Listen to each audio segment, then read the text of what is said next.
Charlie? Thank you. We have a couple of items actually listed on the agenda under Director's Reports. Before we get to those items, I have a number of other things I'd like to mention to you.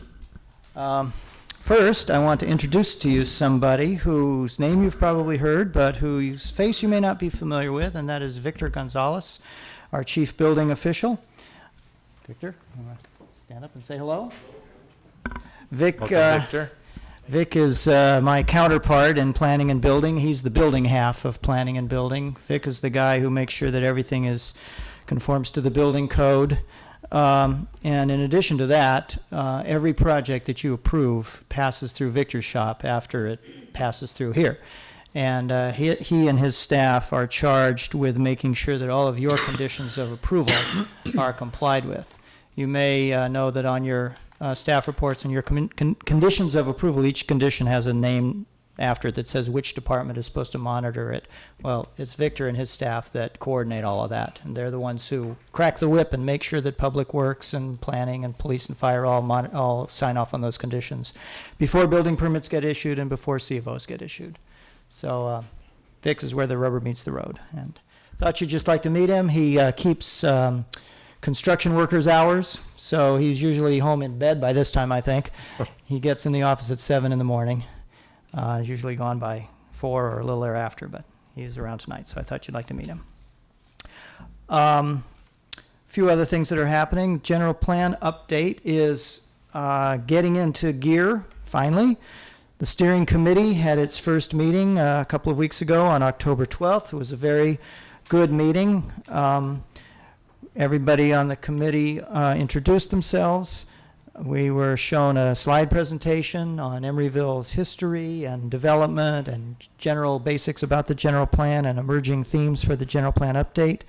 The committee decided to set its regular meeting as the 4th Tuesday of each month at 6:30 p.m. and it will be here in this room. The next meeting, therefore, will be November 23rd, which is a couple of days before Thanksgiving. The committee did decide that they will not meet in December because that would be midway between Christmas and New Year's. So the next meeting after November 23rd will be in January. Also related to the general plan, we have issued a request for qualifications / request for proposals for consultants to work on the general plan. This was reviewed by the steering committee at their meeting on October 12th and then was approved by the city council the following week, and it was mailed out, I think, the next day after that. We mailed it out to about 35 consulting firms. We're casting as broad a net as we can, and after we get back responses, we're going to whittle the list down to 3 to 5 finalists who will be asked to submit proposals.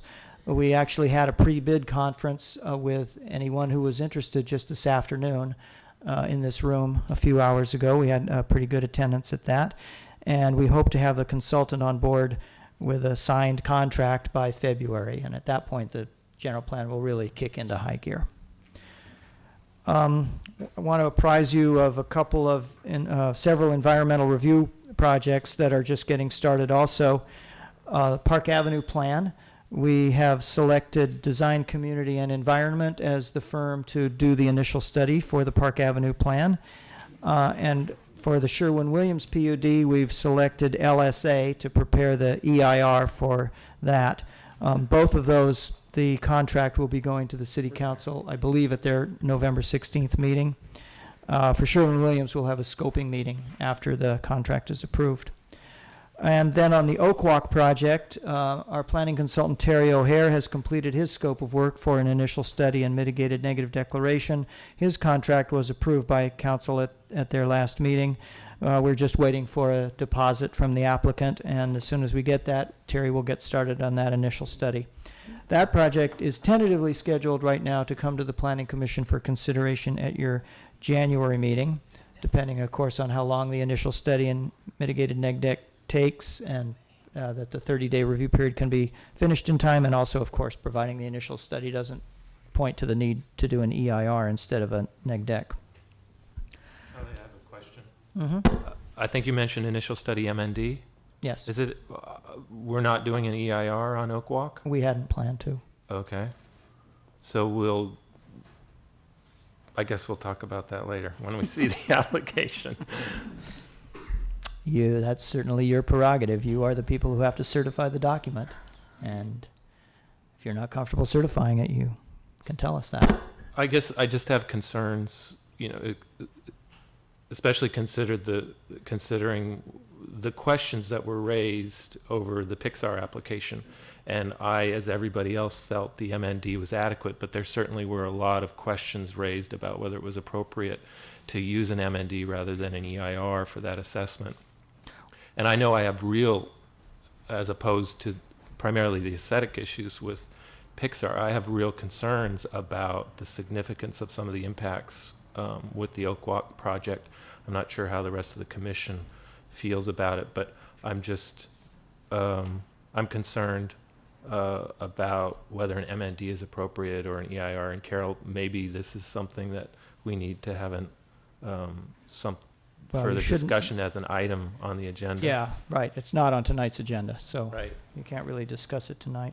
I do want to say that we have put the applicant on notice that if the initial study points to anything that might trigger an EIR, then an EIR may be needed. Okay. So Okay. they've been made aware that an Okay. EIR is a possibility. Okay. Thanks, Charlie. Sign regulations. We are working with an attorney who specializes in sign regulations to make some adjustments that we feel are necessary to the sign regulations in our zoning ordinance, and those will be coming to the commission at some point in the future, since it would be an amendment to the zoning ordinance. I wanted to report back on Trader Vic's. At your last meeting, you directed us to set up a meeting, which we did have. It was held on October 8th. It was attended by the city manager, the city attorney, the police chief, the fire chief, myself, Councilmember Davis, and Commissioner Lutz, as well as a couple of representatives of Trader Vic's.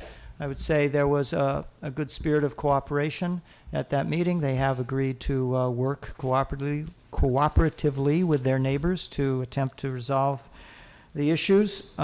We have drafted a letter memorializing that meeting, which was just signed and sent out today. You all have a copy of it there at the dais, and it's been provided to all the attendees at the meeting as well, although they probably haven't received it yet because it just went out late this afternoon. And finally, last but certainly not least, I want to report on recent actions of the City Council related to planning. There have not been a lot of items in October, but on October 19th, the council did approve the streetscape design for Park Avenue, which was previously presented to you. They did make some modifications, mainly related to trees, but they did approve the resolution directing staff to go ahead with design development drawings for those street improvements. And finally, the council also on October 19th extended the moratorium on demolition of residential units. So the issuance of demolition permits for residential property previously enacted for 45 days has now been extended to a full year from its original date.